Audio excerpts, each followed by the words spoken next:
On my last visit to the thrift store, the shelves were pretty empty and it was a disappointing trip. Of course, I still found some stuff to buy because I'm a retro addict. And while I do have a lot of stuff at home, nothing sparked my interest.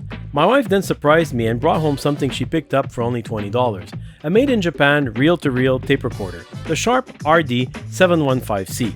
As usual, trying to find any information online always brings me to one place.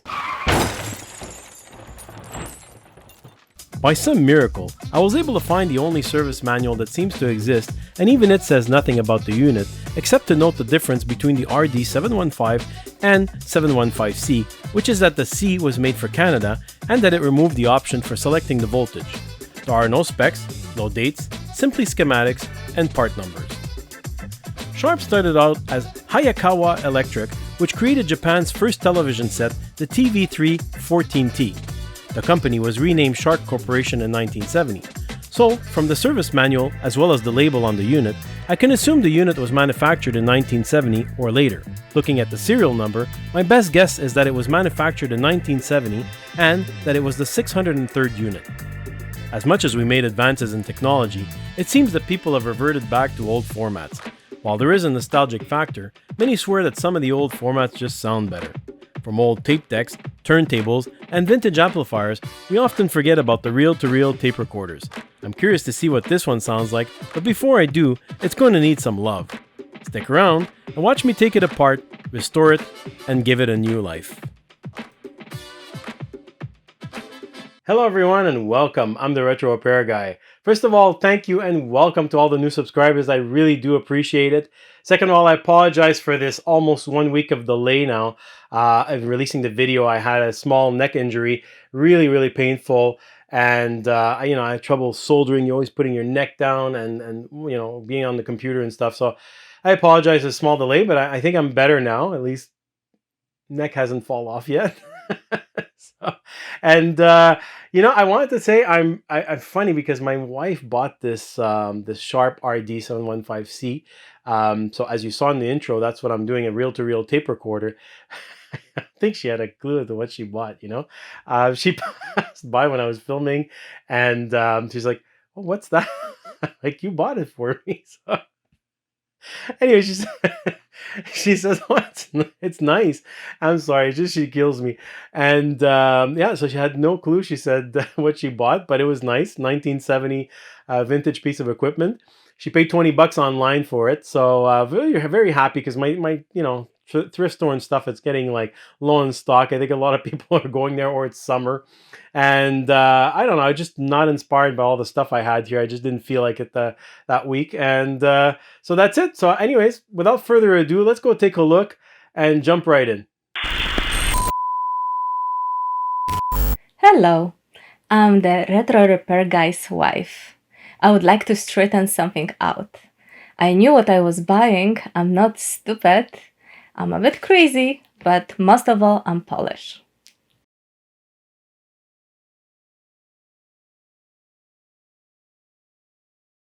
The seller told my wife that the unit functioned, so I was hoping to get a quick demonstration before I open it up.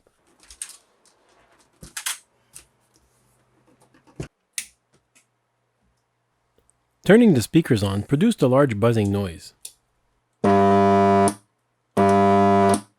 So I figured, let's just open it up.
Since I'm recapping the whole unit, I didn't bother with troubleshooting and jumped right in.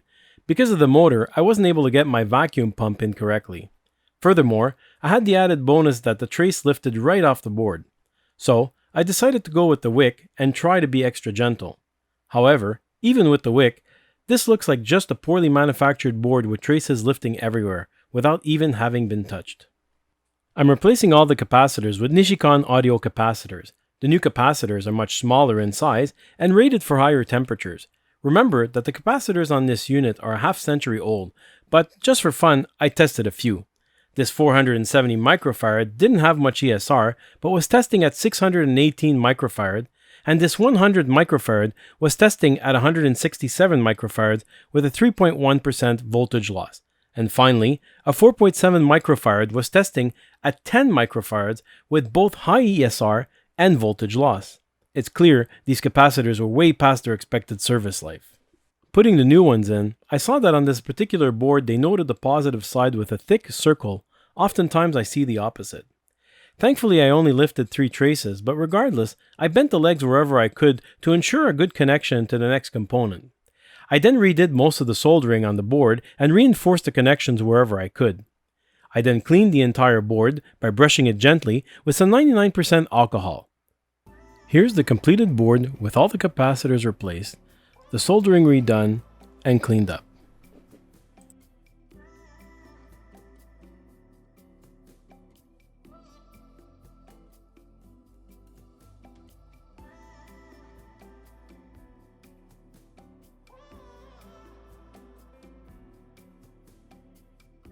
On the side of the unit, there were 2 large capacitors that I again replaced with audio ones that were half the size, so I used some heat shrink tubing over the legs. Moving on to the heads, I don't think I had ever seen dirtier heads than these. I used about 10 double-sided swabs with 99% alcohol. I was rubbing, and the dirt just kept coming. The pinch roller was also pretty bad. It was dirty and felt very smooth to the touch. I used my rubber renew on it, but I was unsatisfied, so I did a second pass. Finally, it came out looking like rubber and feeling like it as well. I did the same for the other rubber wheels on the back and front. I then cleaned all the parts that have contact with the tape, as well as the pulleys where the belts make contact. I then cleaned all the piano keys and the fan blades with some Lysol wipes and finished everything off with the blower to make sure to clean any residue.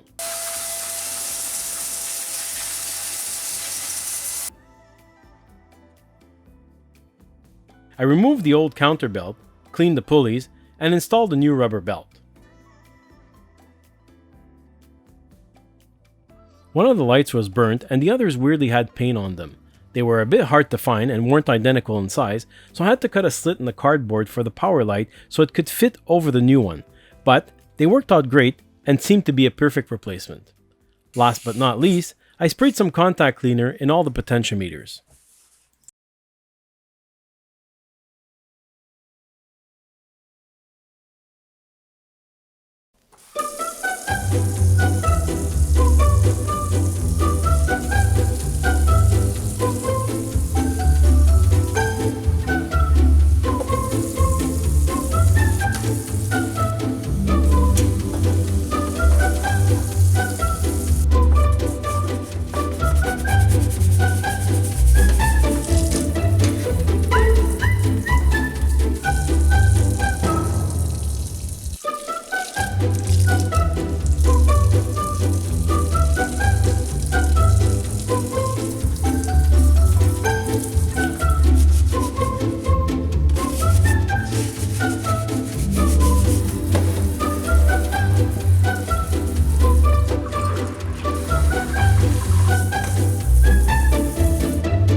Okay, so just a little note on the belts. Now, there are two large belts in the front that you may have seen while I'm fixing, and I did not change them. Those are fabric belts, okay? They are very specific belts that don't have any tension on them. In this particular model, as soon as you press the on button, there's a motor that's always turning in the back, okay? It's always turning no matter what.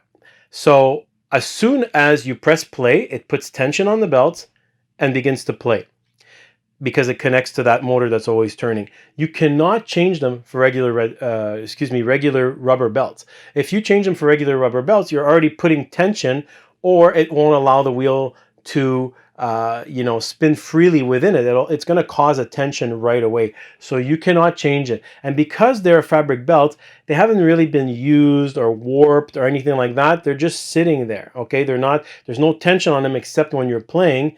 And because they're fabric, I guess it's not really being used up. So unless they break, I don't see a reason to change them. And also, they're very hard to find. I looked online everywhere, and of course, it was very difficult. I found one place that might have had them in Europe, and they were quite expensive. But I do not see, like I said, they are working, and I don't see a case for changing them right now. And at the same time, like I said, they are supposed to not have any tension on them. Okay, so this is quite normal. The only belt that needed changing is the belt in the back for the counter.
Before we begin testing, I just want to make a quick note on the testing. I recorded at 3 3/4 and not at 7.5. It does have the possibility to record at 7.5 and play back 7.5. So that's one thing. The other thing is I use the integrated speakers into the machine, and obviously they're not of the best quality. Of course, I'm recording through a microphone and then it's being processed in the computer, etc., etc. I also have a very, very old tape that came with it. I didn't have any extra tape, so that's the tape I use. It's been recorded over multiple times. So all these are factored in, all right? Just take that into consideration. Still produced a not bad sound at all, in my opinion. So just know that it can be a lot better than that in person, and 7.5, a new tape, etc., and maybe playing on better speakers than there. So I just want you to take note of that before I show you the testing.